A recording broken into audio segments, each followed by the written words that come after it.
இந்த bio CNG கேஸ்லேருந்து வர வெளியில் வர கழிவு நீர் ப்ளஸ் வந்து இங்கேருந்து வர துர்நாற்றங்கள் எல்லாமே தடுக்கணும்னு சொல்லிட்டு கடந்த 7ஆம் மாதம் 31ஆம் தேதியே வந்து கார்ப்பரேஷன் கமிஷனர் நேரடியாக பார்த்து மனு கொடுத்துருந்தோம். அது இல்லாமல் வந்து இங்கே இருக்கிற வந்து மேனேஜரை பார்த்து கூட வந்து இந்த மனுவை வந்து நாங்கள் லாஸ்ட் டைம் கொடுத்துருக்குறோம். இந்த மனுவுக்கு இது வரைக்கும் எந்த நடவடிக்கையும் எடுக்கவே இல்லை. அவங்க மாற என்ன பண்ணுறாங்கன்னா, யார் வந்தாலுமே இது வந்து எந்த ஒரு பாதிப்பும் இல்லைன்றாங்க. ஆனால் இந்த பாதிப்பு இன்றைக்கி வந்தது அடுத்த கட்டமாக பெருசாக வந்ததுன்னா இங்கே இருக்கிற நிறைய கிராமங்கள் வந்து பாதிக்கப்படுறத தெரிவிச்சுக்கிறேன். உடனடியாக வந்து அரசாங்கம் இது மீது வந்து நடவடிக்கை எடுத்து இதை உடனே இங்கேருந்து அப்புறப்படுத்தணும்.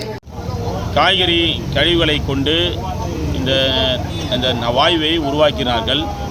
அதன் அடிப்படையில் இன்றைக்கு 4 சிலிண்டர் வந்து செயல்பட்டு கொண்டிருக்கிறது. அதில் 1 வெடித்து இன்றைக்கு சிதற இருக்கிறது. இது போன்ற மீதம் இருக்கக்கூடிய சிலிண்டரும் வெடித்திருந்தால் மக்கள் இன்னும் பெரிய பாதிப்பு ஏற்பட்டிருக்கும். என்ன என்று சொன்னால், பாதிப்பு எப்படி என்று சொன்னால், நள்ளிரவில் ஒரு பயங்கர வெடி சத்தம் வந்து இந்த மக்களை வந்து தூக்கத்திலிருந்து விழிக்க வைத்திருக்கிறது. அது மட்டும் இல்லாமல் அதில் இருக்கக்கூடிய சுவாச அந்த ஒரு காற்றின் அடிப்படையில் இது வந்து நீங்கள் நச்சுத்தன்மை சார்ந்ததாக மாறி இருக்கிறது. அதே போல் இந்த குழந்தைகள், பெரியவர்கள், பெண்கள் என்று இன்றைக்கு உறங்காமல் இன்றைக்கு அச்சத்திலிருந்து எல்லோரும் வந்து இந்த வீட்டுக்கு போயிருக்காங்க. இதை வந்து 4 சிலிண்டர் வெடித்திருந்தால் என்னவாக இருக்குன்னு தெரியல. ஆனால் உடனடியாக நீங்கள் இதை வந்து தடுத்து திருத்த வேண்டும். இத்தகைய திட்டம் எங்களுக்கு வந்து தேவையே இல்லை. யாரோ ஒரு தனியார் வந்து சம்பாதிக்கிறதுக்கு மாநகராட்சியும் தனியாரும் ஒரு 50% வந்து இவங்க வந்து கூட்டு போட்டு இந்த வேலையை நீங்கள் செஞ்சாங்க. அந்த திட்டமே நீங்கள் வேண்டாம். இதனால் வந்து அந்த மக்களுக்கு எந்த விதமான அந்த பயனும் கிடையாது.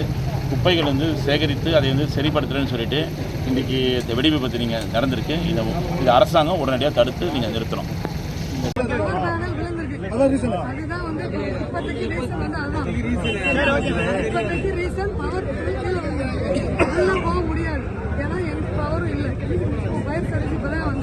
ட்ரை பண்ணிட்டு இருக்காங்க. முதல்ல உயிரை அதுக்கப்புறம் என்னன்னு பாருங்க. நான் உள்ள வர போயிட்டு வரேன். எந்த கேஸ் ஸ்மெல்லும் இல்லை. நான் குப்பனையாக தான் வரேன். ஒன்றும் பிரச்சனை கிடையாது. இந்த குப்பை நாத்தம் தான் அடிச்சிட்டு இருக்க தவிர